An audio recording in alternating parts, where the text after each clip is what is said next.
What's up, guys? It's me, Tyrannical545 here. So, Stippling, who has recently returned to BioTube, which is awesome, has started doing monthly 30-minute mock challenges where he is challenging us to build our own 30-minute mocks monthly with a different theme and submit them, and it's a whole challenge thing. It's pretty cool. This month's challenge is to build a Red 2 in Pathfinder, approximately the same size as a G2 protector that is able to camouflage in the snow. Now, the challenge didn't specifically say that you had to, like, do a video or anything of you building your 30-minute mock, but I figured, like, you know what? 10-year-old me watching Stippling's videos was always like, I would love to do my own 30-minute mock video someday. So why not use this as an excuse to try out doing my own 30-minute mock video? I'm not really sure how this is gonna go because I'm pretty bad at QuickTime events. So yeah, we'll see how well I do when I have a time limit to build a mock. But yeah, not else more to say. I guess we'll just hop right into the build. Actually, yeah, no. Before we do, link to Stippling's announcement video on the contest/challenge in the description. Y'all have till March 15th to enter. Very fun challenge. Definitely recommend if you want to just take a part in doing a 30-minute mock. And yeah, now cut to the build. Alright, so we got our handy-dandy little timer video that Stippling has provided here. Got my setup all set up, so yeah, without further ado, let's get into the build. Ready, set, go!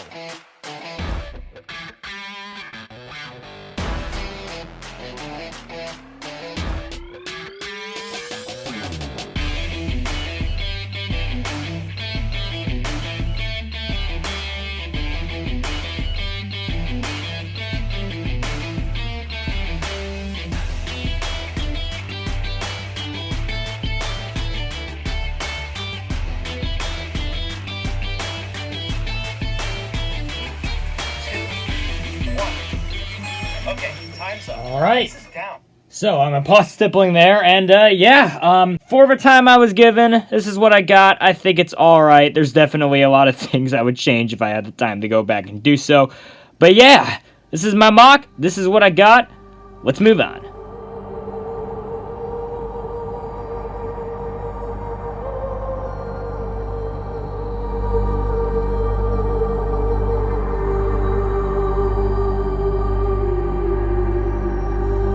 Erniki here is the wisest, oldest, and most experienced out of all Myrana's Pathfinders. This fact made his sudden disappearance all the more shocking. It turns out that while on a mission to analyze how far the Everfrost had crept into Etudan territory, Erniki had found himself lost, deep in the heart of the icy forest.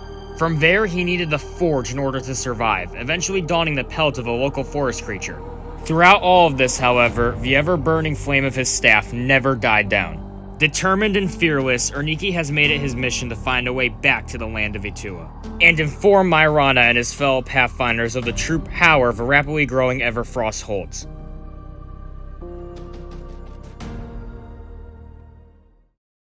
Alright, well, that was a little bleak, so let's talk about some LEGO. So, as far as Erniki's build goes, you can definitely tell in the video that this was my first time ever attempting a timed mock challenge like this. Going into it, I knew the three main things I knew I wanted to do were incorporate these Frost Beast fur pieces that I thankfully had a good number of to work with.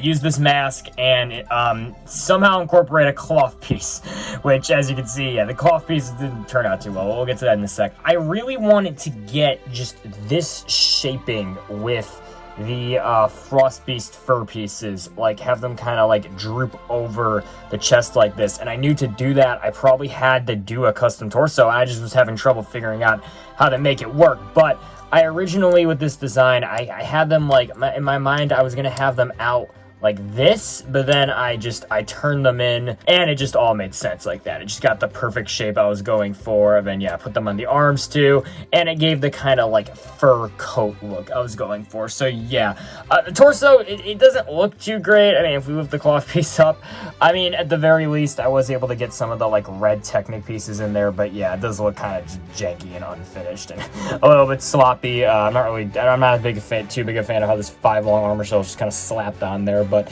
you know, the cloth piece does help kind of cover the back up. And in terms of that cloth piece, I wanted to try to make it kind of like a waistcloth originally, but I was just not, I tried for like a minute to just see if there was a way for me to just wrap it around, and yeah, it just wasn't working out. So at the end, I kind of just tossed it on the back. It doesn't look too good. You kind of just gotta fold it up, and it looks good in some, like some poses, some angles. It looks pretty bad in others. Oh well, I'm happy I was just able to get it on there. The arms and legs are kind of just, you know, your basic CCBS builds, nothing too extravagant there. The staff I am also pretty happy with. I also knew going in, because I have a MOC for Tyrannical Chronicles that I haven't revealed yet, that has a staff which is built in a similar manner to this, with all of these kind of like brown Technic pieces. And yeah, I knew I wanted to build a staff kind of like that and use the angled ones to give the kind of that like rustic wood look. And yeah, I'm pretty happy with how that turned out as well. Just slap the flame piece on the end. I mean, that's really it for Erniki. He's not really that complex of a MOC, all things considered. I think if I were to go back, I would definitely try to make the torso a little bit more like streamlined and sturdy and just look a little bit better. But other than that, I'm pretty happy with how he turned out. Again, if you want to give this challenge a try, I definitely recommend entering Play Stipplin's contest. This video is coming out a little bit later than I expected. I believe this should be coming out on the 14th, and yeah, the deadline will be tomorrow. Best of luck to everyone else who entered. Thank you, Play Stippling, for starting this fun challenge. Link to his channel in the description, and yeah, thanks for watching.